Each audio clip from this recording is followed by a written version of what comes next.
ভাই গার্লফ্রেন্ড আছে? গার্লফ্রেন্ড নেই, কিন্তু ক্রাশ আছে। ক্রাশটা কি? ভিডিওটা ভাইরাল হয়ে গেলে দেখে নিলে প্রবলেম আছে। না না, ভিডিও ভাইরাল হবে না, আমার সেরকম একটা ভিউজ যায় না। ক্রাশটা কি তুই বলতেই পারিস? ক্রাশটা হচ্ছে মানে স্কুলের ম্যাম।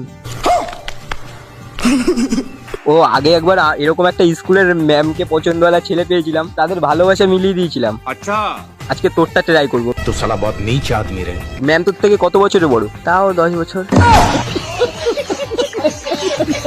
কি 10 বছরের বড়? হ্যাঁ, পছন্দ হলো কি করে ম্যামকে? ওই স্কুল যেতে যেতে দেখতাম ম্যামকে ভালো লেগেছে। তোকে আমি আজকে একটা ডেয়ার দিচ্ছি, ম্যাডামকে ফোন করে প্রপোজ করে দে। হ্যাঁ, ভয় লাগছে, কিন্তু স্কুল গেলে যদি মারে আর যদি টিসি দিয়ে দেয়? কিছু হবে না, তুই একবার করেই দেখ। ঠিক আছে। आइए देखते हैं बैठचंद मजा आएगा। হ্যাঁ ম্যাডাম, কি করছেন? কি বলছো? আমি রিতম। ও আচ্ছা, বলো। ডান। হঠাৎ ফোন করলে পড়াশোনার কোনো প্রবলেম হচ্ছে না?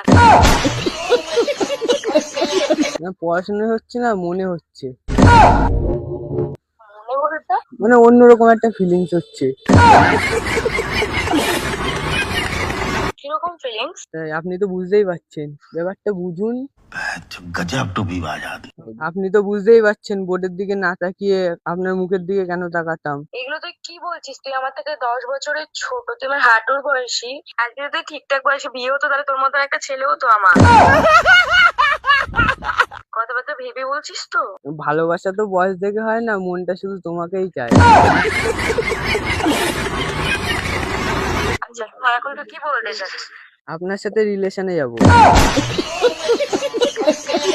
কি মাথা ব্যথা ঠিক আছে তো? সবই ঠিক আছে, খালি মনটাই ঠিক নেই। ম্যাম যখন সব বুঝেই গেছেন, তা মনের কথাটা বুঝুন। I love you ma'am. ঠিক আছে, তুই ফোনটা রাখ, আর পরে কিন্তু স্কুলে আয়। হয় তোর গার্জিয়ানকে নিয়ে আসবি, নাহলে তোকে টিসি দেবো। না না ম্যাম, এরকম করো না। তোকে বান্দর ভালোবাসা মারাচ্ছে। পরে কিন্তু স্কুলে আয়, দেখ তোর কি করছি আমি।